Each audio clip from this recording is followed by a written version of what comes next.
অসমৰ চাহ বাগিচাৰ ল'ৰা ছোৱালীবিলাক অসমৰ যুৱ প্ৰজন্ম তাতে কাম কৰিব যাব বেমাৰত মৃত্যু হ'ব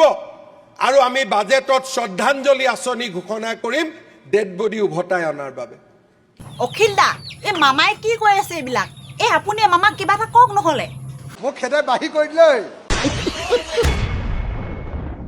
আদানী আম্বানীয়ে উৰিষ্যাত 10 লাখ 20 লাখ কোটি টকা খৰচ কৰিব তাৰ হাজাৰ হাজাৰ ল'ৰাই উদ্যোগত চাকৰি পাব আৰু অসমৰ ল'ৰাবিলাকে তাত চাকৰি কৰিব যাব আৰু মই শ্ৰদ্ধাঞ্জলি আঁচনিৰে তেওঁলোকৰ মৃতদেহ অসমলৈকে উভতাই আনি থাকিম ইয়া কি মুখ্যমন্ত্ৰী হিচাপে মই সেয়া কাম কৰিবৰ কাৰণে মুখ্যমন্ত্ৰী হৈছো নেকি হয়নে তেনেহলে আদানী আম্বানীক কৈ অসমলৈ কেইটামান উদ্যোগ অনাৰ ব্যৱস্থা কৰক অসমত উদ্যোগ হ'ব নালাগে অসমত উদ্যোগ হ'ব নালাগে তেনেহলে উদ্যোগ ক'ত হ'ব লাগে কেৰালাত উদ্যোগ হওক হায়দৰাবাদত উদ্যোগ হওক গুজৰাটত উদ্যোগ হওক বহিৰাজ্যত যদি উদ্যোগ হয় তেনেহলে আমাৰ অসমৰ ল'ৰা ছোৱালীয়ে কি কৰি খাব অসমৰ চাহ বাগিচাৰ ল'ৰা ছোৱালীবিলাক অসমৰ যুৱ প্ৰজন্ম তাতে কাম কৰিব যাব বেমাৰত মৃত্যু হ'ব আৰু আমি বাজেটত শ্ৰদ্ধাঞ্জলি আঁচনি ঘোষণা কৰিম ডেড বডি উভতাই অনাৰ বাবে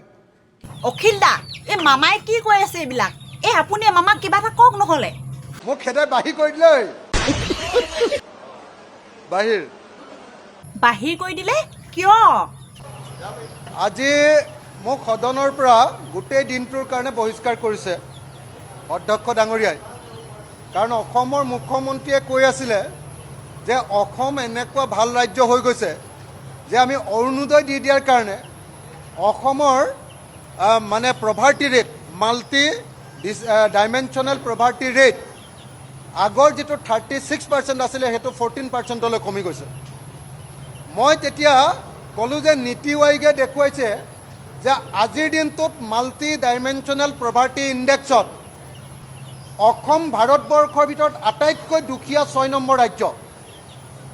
হয় 14% হয় বিহাৰৰ আগতে 56% আছিলে এইটো 25% হ'ল কিন্তু আগতে যেনেকৈ অসম 6 নম্বৰত আছিলে 5 নম্বৰত আছিলে 3 নম্বৰত আছিলে এনেকৈ দুখীয়া ৰাজ্য 7 নম্বৰত আছিলে 9 নম্বৰত আছিলে এতিয়াও অসম 6 নম্বৰতে আটাইতকৈ দুখীয়া ৰাজ্য মাল্টি ডাইমেনশ্যনেল ইণ্ডেক্সৰ ক্ষেত্ৰত গোটেই ভাৰতবৰ্ষৰ ভিতৰত দৰিদ্ৰতাৰ ক্ষেত্ৰত অসম ভাৰতৰ 6 নম্বৰ আটাইতকৈ দুখীয়া ৰাজ্য এই কথা কোৱাৰ কাৰণে অসমৰ মুখ্যমন্ত্ৰীয়ে ক'লে যে এখেতে যেতিয়ালৈকে ধেমালি কৰি কথা কৈ থাকে তেতিয়ালৈকে ক'বলৈ দিব লাগে নহ'লে এখেতক বাহিৰ কৰি দিব লাগে তেতিয়া অধ্যক্ষ ডাঙৰীয়াই মোক দিনটোৰ কাৰণে আজি বহিষ্কাৰ কৰিছে আৰু মই সেইটো কাৰণে আপোনাক সদনৰ পৰা বাহিৰ কৰি দিলে পিছে অখিল দা আপুনি সেই মুখত কলা কাপোৰখন কিয় মাৰি আছে লগে লগে এনেকৈ ক'লা মুখত ক'লা কাপোৰ বান্ধি বিধানসভাৰ মজিয়াত প্ৰতিবাদ সাব্যস্ত কৰি বিধানসভাৰ পৰা ওলাই আহিছোঁ সেইটো কাৰণে আপুনি মুখত কলা কাপোৰখন বান্ধি আছে মই আকৌ আপুনি সদনৰ ভিতৰৰ পৰা খেদা খাই লাজ পাইহে মুখত কলা কাপোৰখন মাৰি আছে বুলি ভাবিছিলোঁ কি হৈছে আপোনাৰ মোৰ একো হোৱা নাই অখিল দা এই মনতে কথা খাই আহিছিলে সেইটো কাৰণে কৈ দিলোঁ আৰু এই মনত অহা কথা খাই বোলে ৰাখি থ'ব নালাগে হেনো কৈ দিব লাগে তেতিয়াহে মনটো হালকা হৈ যায় পাগলৰ জাত মামা সেইদিনা সদনত কিবা লংকা অযোধ্যাৰ কথা আলোচনা হৈ আছে এই লংকালৈ গ'লে মানুহবিলাকৰ কি হয়নো লংকালৈ গ'লে ৰাৱণ হয় ৰাৱণ হয় আপুনি যদি কেনেবাকৈ লংকালৈ যায় তেনেহ'লে আপুনিও ৰাৱণ হৈ যাব নেকি লংকালৈ গৈও আমি ৰাম হৈ উভতি আহিম এটা কথা কওকচোন কি কথা অখিল দা পৃথিৱীত কোনোবা এনেকুৱা সদন আছে নেকি তাৰ বিৰোধী বিধায়কজনক কোনোবাই চুমা বাবা বুলি গালি পাৰে আছে আছে এইফালে চাওক মই চুমা বাবাৰ কথা আৰে সাৱটিত হয়ে নেকি বাৰু চুমা খোৱাৰ লগতে তাৰ আটাইতকৈ সক্ৰিয় বিৰোধী বিধায়কজনক কোনোবাই কি কয় পিং পং বল বুলি কয় স্যাৰ এই পিং পং গৰাকীক অলপ বহি থাকিব দিব স্যাৰ বেলেগৰো জপিয়াই জপিয়াই দিয়ে তাৰ আটাইতকৈ বিৰোধী বিধায়কজনক পিন্টু মিন্টু বুলি কয়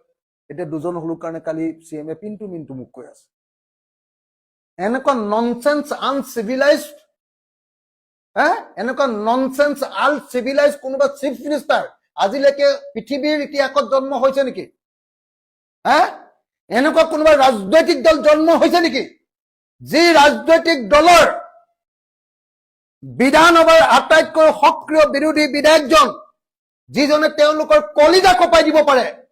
সেই বিধায়কজনক তেওঁলোকে ইনচাল্ট কৰিবৰ কাৰণে এশ দুজন সদস্য আছে কাৰণে আমি মাত্ৰ 2জন সদস্য আছো কাৰণে কেতিয়াবা সুমা বাবা নাম দিছে কেতিয়াবা পিং পং বল নাম দিছে কেতিয়াবা কি পিন্টু মিন্টু নাম দিছে আৰু কিমানটা যে দিছে মই নাজানো অখিল দা আপোনাক যেনিবা চুমা বাবা নাম সিহঁতে দিলেই এই আপোনাৰ নিজ মুখে কৈ দিয়কচোন আপুনি চুমা বাবা হয় নে নহয় চুমা বাবা হয়ে ভাই মইতো চুমা বাবা হয়ে কি অসুবিধা আছে মইতো চুমা বাবা হয়ে ভাই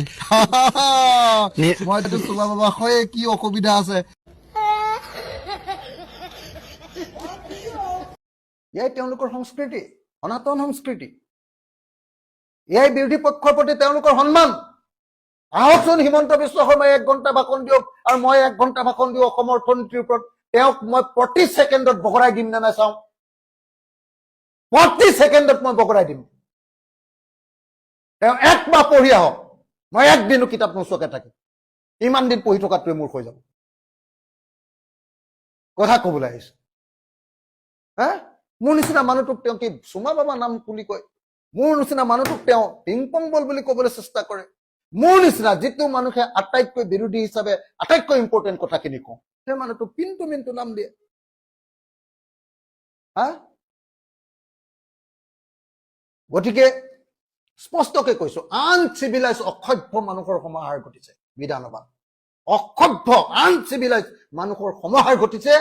যাৰ কোনো ষ্টেণ্ডাৰ্ড নাই কেৱল খিকি কৰিব জানে হা কেৱল ইনচাল্ট কৰিব জানে কেৱল গালি পাৰিব পাৰে মোৰ কালি মন চন খুব বেয়া কিয় মন বেয়া অখিল দা কালি বিধানসভাৰ পৰা খেদা খোৱাৰ কাৰণে নেকি বিধানসভাৰ পৰা অকল খেদা খোৱাৰ কাৰণে বেয়া নহয় বিধানসভাৰ পৰা খেদা খোৱাৰ কাৰণে মন বেয়া নহয় তেনেহ'লে কি তেওঁলোকৰ যি ব্যৱহাৰ অখিল দা এই আপুনি যে কৈছে আপোনাৰ নিচিনা মানুহ এজনক পিং পং নাম দিছে চুমা বাবা নাম দিছে এই ঠিকেই দিছে এই য'তে ত'তে আপুনি জঁপিয়াই ফুৰে যে সেইটো কাৰণে আপোনাক পিং পং দিলে আকৌ যাকে তাকে আপুনি চুমা খাই ফুৰে ধৰি লৈ সেইটো কাৰণে আপোনাক চুমা বাবা নাম দিলে কিনো বেয়া দিছে ভালে দিছে কি হৈছে আপোনাৰ মই সঁচা কথাটোহে কৈছো কিবা পাগলৰ জাত